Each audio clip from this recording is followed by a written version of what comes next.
Hello everybody, I hope you're well as can be expected. Myself, I'm here in Vancouver, which if you are here in Vancouver with me, you will know has probably one of the top pollution indexes in the world today. At the moment, I can't even see downtown Vancouver from West Vancouver. Behind me is a photograph of a much nicer place today, Nelson Island, off the Sunshine Coast, which is where we have a place on the ocean. I've got some notes because I want to talk about the course, and I wanted to talk about it in a pretty thorough way so that maybe some of your questions would be answered. CA 170 is in large part the predecessor of the course that I started when I first came here, which is over 40 years ago.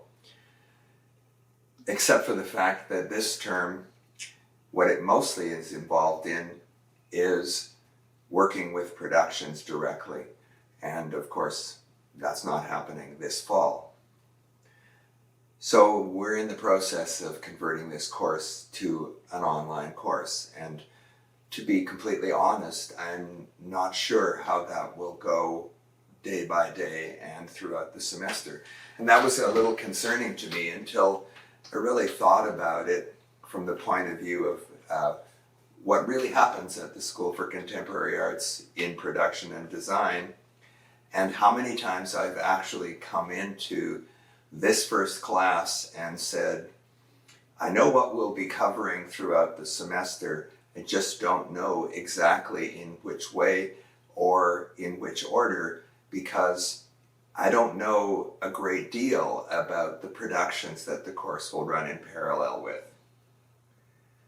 And that, for those of you who have been around the School for Contemporary Arts at all, won't be that surprising. But it might be quite surprising for somebody who has either no idea at all about a production program or a theater performing arts program or dance, because it's not that uncommon for me to be able to say, I don't exactly know what the show is that we're going to be working on, because the School for Contemporary Arts is based around contemporary dance, in the performing arts at least, and theater and music, and all of those things are not exactly predictable, should I say. So if you take an example of theater, there's a big predilection for doing devised theater, meaning theater that is created by the performers with the director and supported by the designers, the production and design people, and can start from something as simple as an idea. Dance, the pieces are often choreographed. They're not pieces previously choreographed. They're pieces that are set by the people on students who are themselves often even improvising the material. So this has ramifications for production and design in that we frequently at this stage in the semester don't actually know what we're going to be building, or what we're going to be working on the lighting for, or even who is going to be actually ending up on stage. So it's not that uncommon for me to know only, okay, we're going to start with focusing on construction. So it appears that we are going to be building something, so we better get ready to do that, and we'll start in the shop. Or the first thing that we have to do will be hang a lighting plot. So can't do that unless you train people how to work on lifts. You train them how to take a lighting instrument and hang it. You train them about safety. You train them about basically everything. The advantage to this in a normal world is that you end up really hands-on from the get-go. So our task this semester is to figure out how we can accommodate the COVID pandemic situation into this way of operating. And at the moment, what we're thinking is we'll have to be pretty heavy on the basic concepts, on the fundamentals, if you like, and we'll be serving, in our minds at least, we'll be serving three different sets of people or hybrids of those people. We'll be serving people who are taking the course because they're interested. It looks like something they'd like to know a little bit about.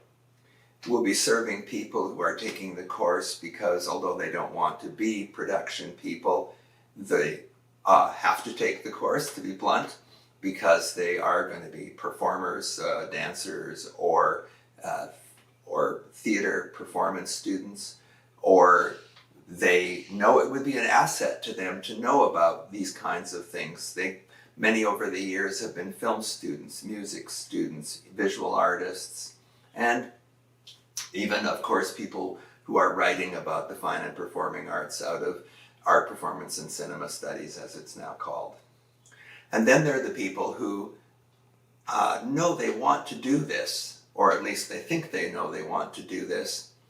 And it's, I guess, arguably them that are most impacted on some level by not being able to be hands-on in the way, at least, that we normally would be.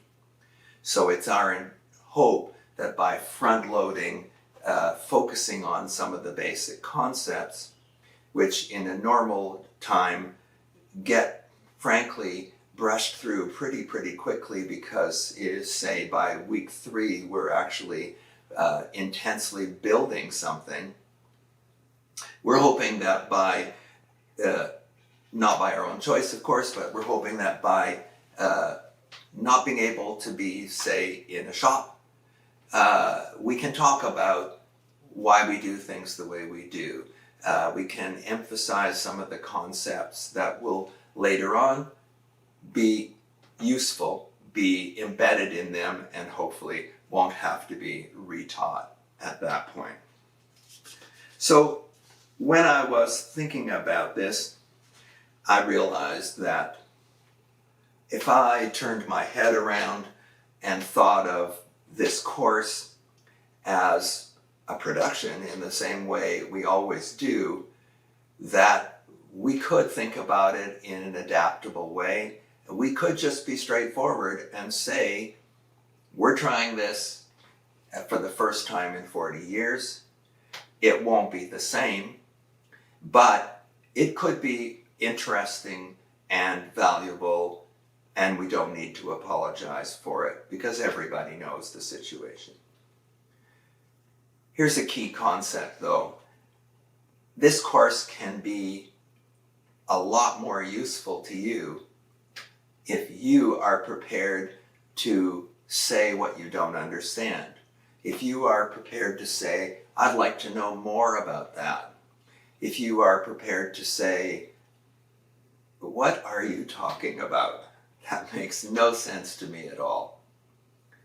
It's remarkable how much courage it takes to actually do that in a live course. And it's usually with tremendous relief that people realize that everybody else just didn't have the guts to say that. And there were only a couple of people in the world that knew what the heck the person teaching was talking about. And suddenly we're picking up a lot of information. So my hope is that you will actually input content by asking questions, that you will either come to the optional question and answer sessions, which we're going to figure out in the survey that will go up on Canvas when a good time for that is, or that you will send myself or Elvis or Vlad a question, ask for an appointment to talk about things in more depth. And if it's something that we think other people obviously need to know about and just haven't said so, then we'll move it into the course itself in a general way.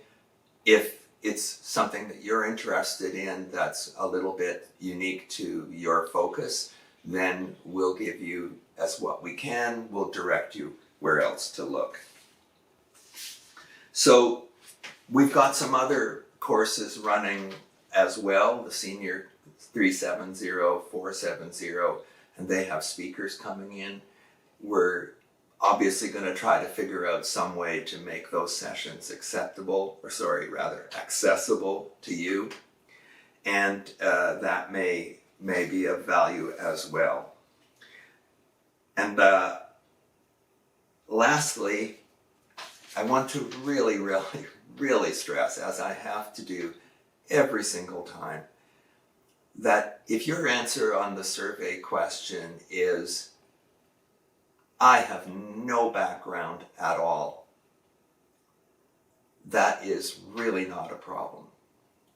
If it's really not a problem in the hands-on version of this course, then it should be tremendously reassuring to you to know that it's not a problem at all in the online version of this course.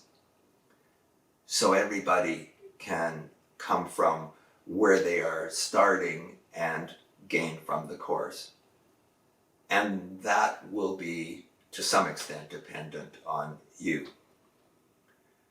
Even if what you have to do is say, this isn't working the way you're trying to do this, and it would be great if you could do more of this, or find out how to make that work. Okay? So this is what we need to say to start out.